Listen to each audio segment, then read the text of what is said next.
Donc nous voici de retour sur notre plateau et aujourd'hui on reçoit des invités particuliers parce que nous allons parler de formation. Comme vous le savez, c'est la rentrée. Il y a déjà eu quelques problèmes sur notre territoire. Donc on va essayer de voir un petit peu ce qui se passe et de comprendre quelle est la situation, comment on peut l'améliorer, ce qu'il faudrait mettre en place ou pas. Donc nous avons avec nous, bonsoir, Monsieur Gustave Biram, pardon. Gustave Voilà, Biram, oui. exactement. Gustave Biram. Donc merci d'être avec nous sur notre plateau. Merci beaucoup. Merci. Et avec vous, vous êtes accompagné de monsieur Jean-Luc Pierrot. Oui, bonsoir. Bonsoir. Donc vous êtes directeur de la formation pour la Chambre des métiers de l'artisanat de Guadeloupe. Donc vous allez nous faire un point. En plus, on a décidé de mettre une petite chronique parce qu'en ce moment, on cherche la formation. On est en train de rechercher des métiers puisque vous allez, enfin, tout à l'heure d'émission, on va voir les offres d'emploi que vous proposez et on recherche aussi des jeunes pour qu'ils commencent à s'inscrire pour leur formation. Alors, on va commencer avec vous. Est-ce que vous pouvez nous faire un point de la situation et nous expliquer ce qui se passe en Guadeloupe en ce moment? Oui, tout à fait. Hein.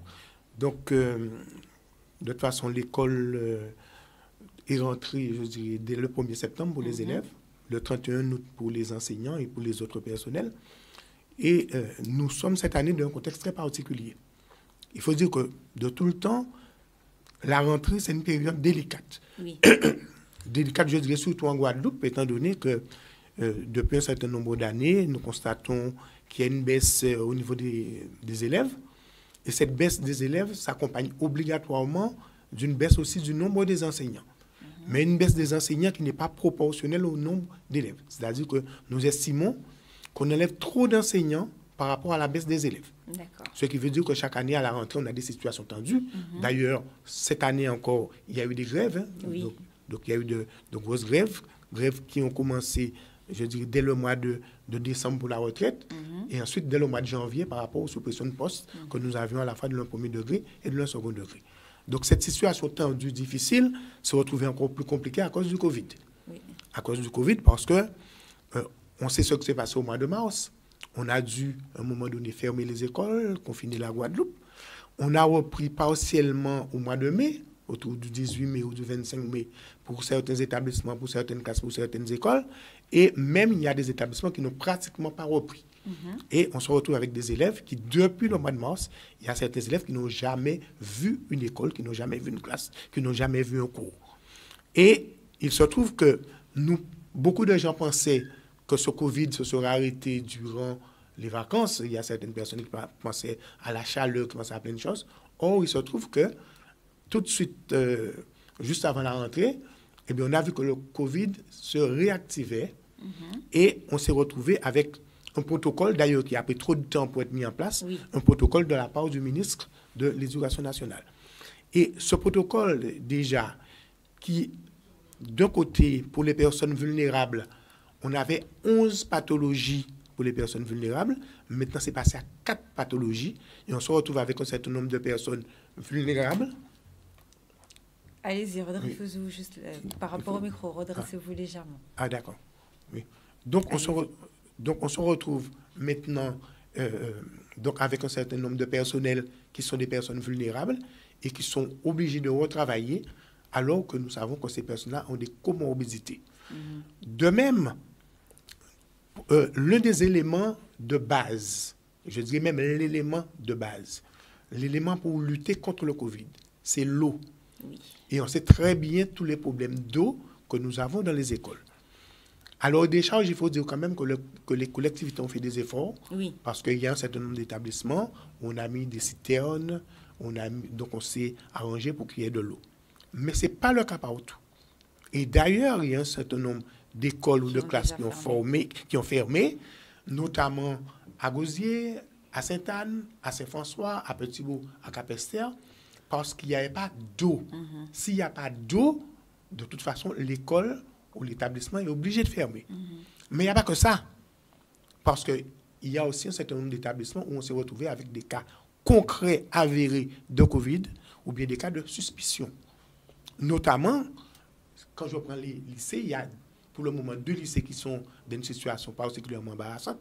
Il y a un lycée où depuis vendredi, il y a une classe qui est fermée, et avec tous les enseignants qui travaillent dans cette classe-là, qui aussi sont, je ne dirais pas encore en quarantaine, mais en tout cas, ne peuvent pas venir travailler pour le moment. D'accord. Il y a un autre lycée où très certainement vous allez avoir les formations peut-être demain, mais où en fait ce matin on a constaté qu'il y a, je crois, 17 profs qui n'ont pas pu venir travailler aujourd'hui. Ah, quand même. Oui, donc 17 profs. Il y a un autre, ça c'est un collège encore des Abîmes, où il y a 5 profs qui effectivement sont dans des cas un petit peu particuliers.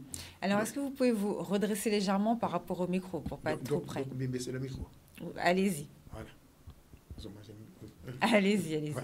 Voilà. Donc, nous constatons que cette rentrée, bon, en tout cas, je ne sais pas si c'est le compromis, mais en tout cas, c'est une rentrée difficile. D'autant plus que nous, organisations syndicales, nous estimons que le rectorat de la Guadeloupe n'a pas joué le jeu. C'est-à-dire? On a une nouvelle rectrice, c'est vrai qu'il est arrivé... Bon, sur le feu. Voilà, donc en plein Truc dedans. à pas faire, changer quelqu'un en plein dans Et une crise en plus. C'est vrai que cette rectrice, elle a décidé de recevoir les organisations syndicales. Oui, pour se pendant mettre à jour. 1h30. D'accord. C'était une visite, une rencontre de courtoisie. De courtoisie. Et depuis, nous, à l'UNICEF Éducation, on lui a demandé une vraie rencontre pour qu'on puisse lui expliquer un petit peu nos projets, nos envies, nos idées, et aussi discuter sérieusement du Covid. C'est vrai que jusqu'à présent, on n'a pas reçu de réponse. On a reçu le papier disant effectivement, ils vont nous répondre, ils vont nous recevoir, parce que nous insistons sur le fait que, au niveau du rectorat, nous avons une instance qui pour nous est une instance fondamentale dans le dialogue social et dans les problèmes sanitaires qu'on appelle le CHSCT. C'est le comité d'hygiène et de sécurité et des conditions de travail, avec des gens qui sont nommés par les organisations syndicales, qui ont subi des formations, des stages pour être au mieux par rapport à toutes ces difficultés, que ce soit sanitaire, que ce soit d'hygiène, que ce soit de sécurité. Or, nous savons très bien que le Covid est aussi un peu lié au sanitaire et aussi à l'hygiène. Oui. Parce qu'on vous dit, les premières mesures barrières, c'est quoi? La distanciation physique, mais aussi se laver les mains. Oui. Et c'est vrai surtout que... pour les élèves dans les établissements. Voilà. Et c'est vrai que c'est peut-être une habitude que tout le monde n'a pas. Mais en fait, se laver les mains, ça aurait dû être... quelque chose de naturel. Quelque chose de tout à fait naturel. Parce que c'est bon pour le Covid, mais c'est bon aussi pour toutes les autres choses, que ce soit la grippe, les autres virus, etc. etc. Donc, et là aussi, si nous regardons ce qui se passe dans les îles du Nord, notamment à Saint-Martin. À Saint-Martin, là, on s'est retrouvé aussi avec un vrai gros problème. C'est le fait que à Saint-Martin, il y a une partie française et une partie hollandaise.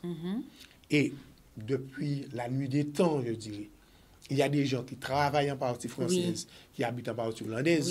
Il y a des élèves qui sont à l'école en partie française, mais qui habitent en partie hollandaise. Et la préfète déléguée aux îles du Nord, elle a décidé de mettre une barrière. Et du coup, les élèves ne peuvent plus aller à l'école. On a vu ça la semaine dernière. Donc on a un certain nombre d'élèves qui ne peuvent pas venir à l'école. Et on a aussi un certain nombre d'enseignants qui ne peuvent pas venir travailler. Alors que je dirais, ce genre de situation existe en France. Par exemple, entre l'Allemagne et la France, les pays.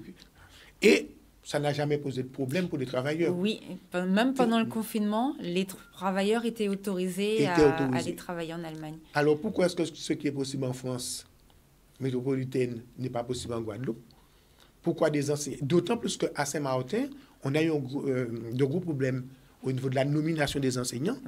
Et si au niveau de la Guadeloupe, ça se passe bien et que la plupart des établissements, les enseignants sont présents, eh bien à Saint-Martin, il y a beaucoup d'enseignants qui ne sont pas présents pour X raisons.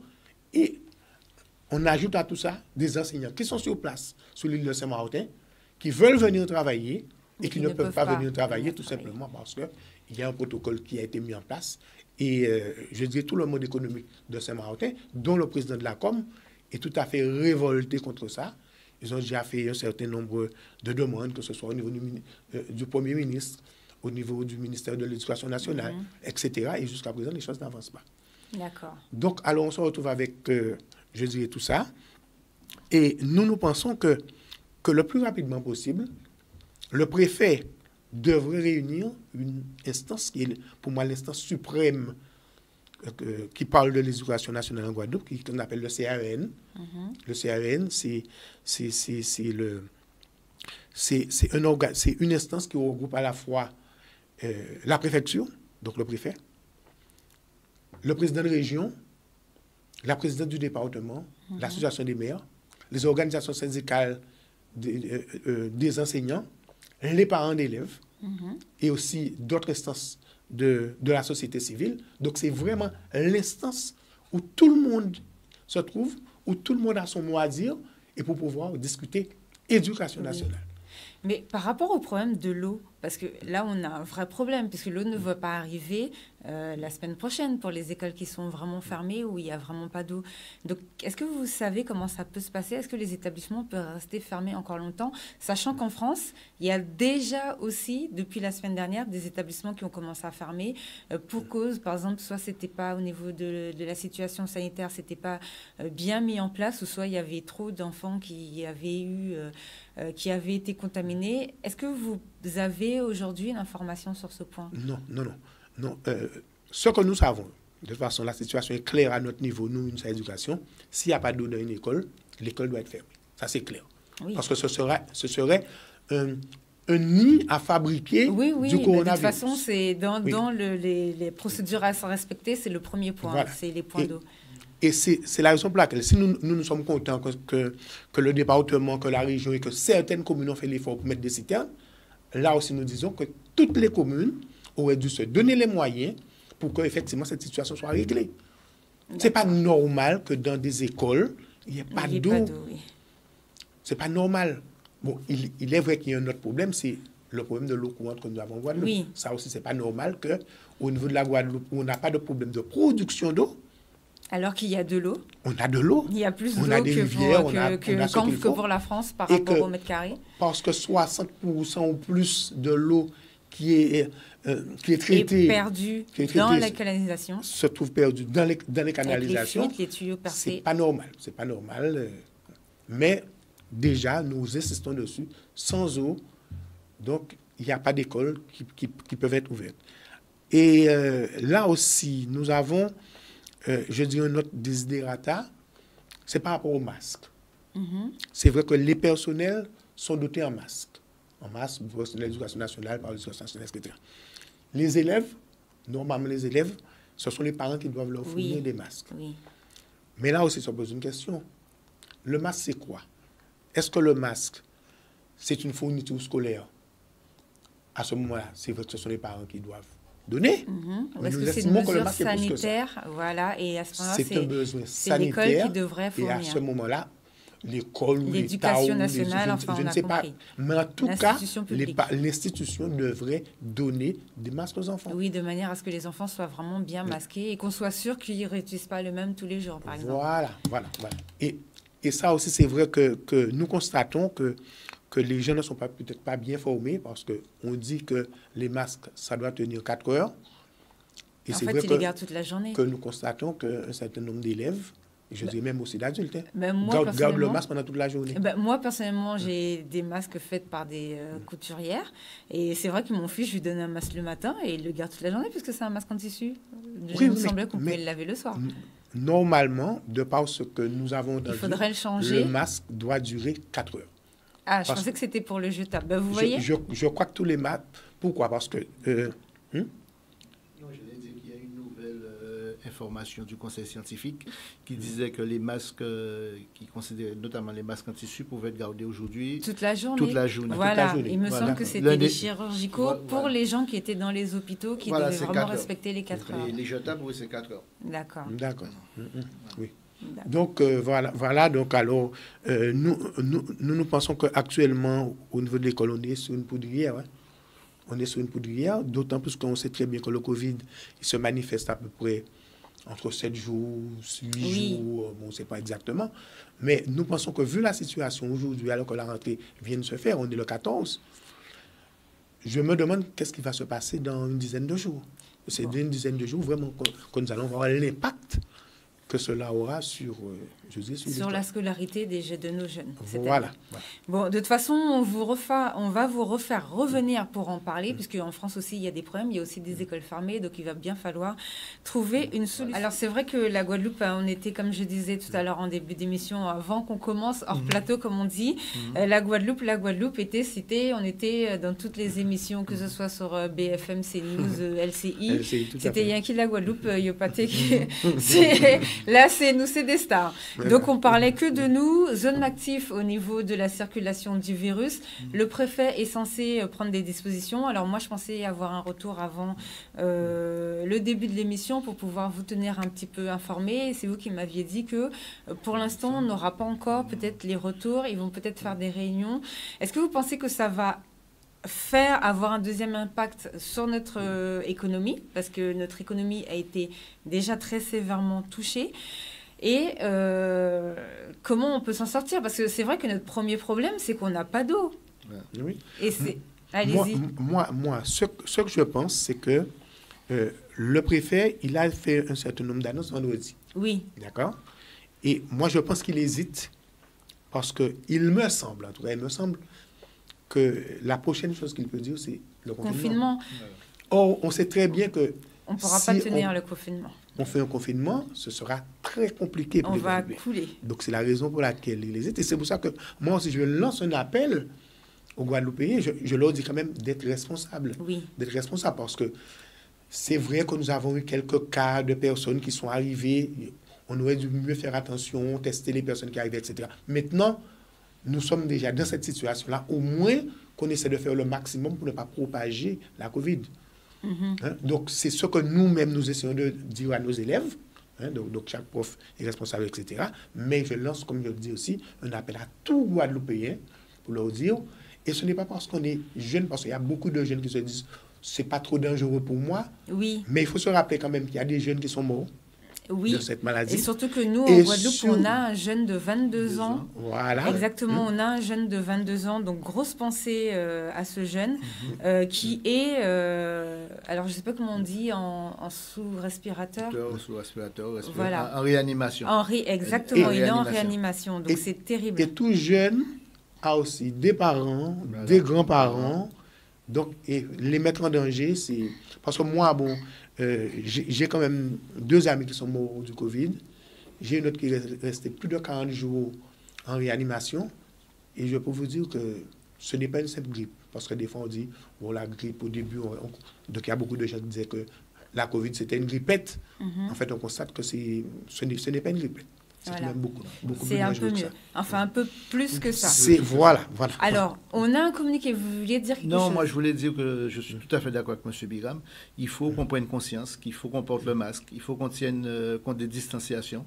Il faut prendre des précautions parce que la Guadeloupe n'est pas extensible, l'hôpital n'est pas extensible et on ne pourra pas faire des rapatriements comme ils ont fait en France dans des régions, c'est pas évident. Donc il faut qu'on prenne des mesures de précaution et se protéger et protéger tout le monde. Voilà, sachant que l'hôpital qui avait reçu des gens de Guyane justement pour aider parce qu'on arrivait bien à s'en sortir. Donc cet hôpital-là a fait un appel, on va dire, pour dire qu'il était saturé et que là il était débordé. Et surtout que nos entreprises, notamment les entreprises artisanales, ils ne pourront pas se remettre d'un deuxième confinement. Et la crise sociale derrière, elle va être terrible. Elle va vraiment être terrible. Alors, on a un communiqué de l'Académie de Guadeloupe qui vient de tomber. Donc, ça tombe bien que vous soyez sur le plateau, on pourra en parler.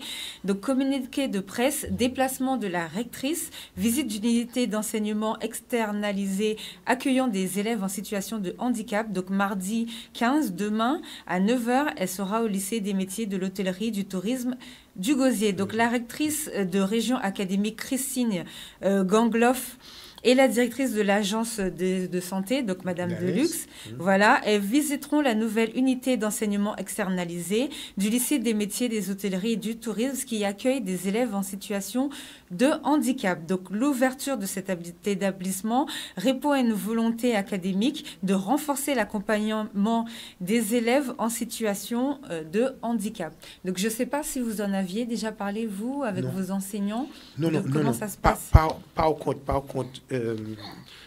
Ça fait longtemps que nous, au niveau de l'UNSA Éducation, nous militons pour que les enfants en situation de handicap soient mieux considérés. Donc vous répondiez tout à l'heure par rapport au communiqué de presse. Oui,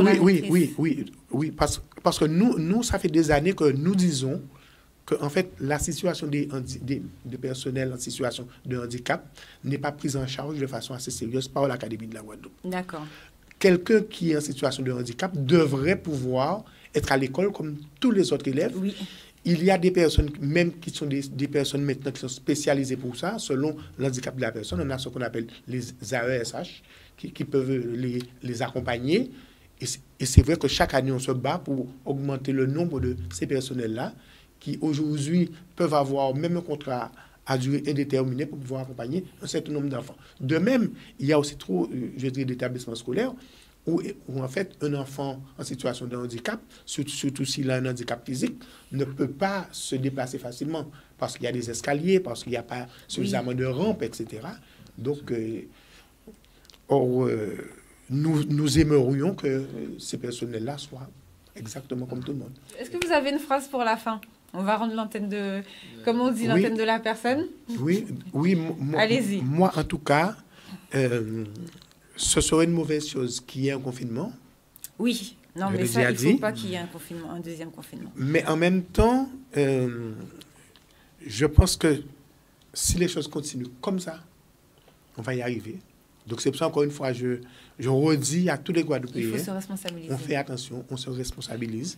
Et au niveau de l'école, c'est vrai qu'il est bien préférable que le maître soit en face de l'élève. Parce que c'est vrai que s'il y a un confinement, on sera obligé encore de faire l'enseignement à distance. Au niveau diplôme, ça ne va pas aller.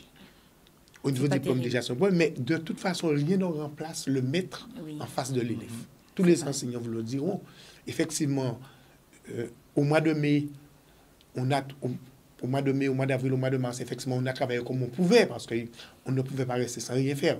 Mais le maître en face de l'élève, il n'y a rien qui remplace ça. Merci.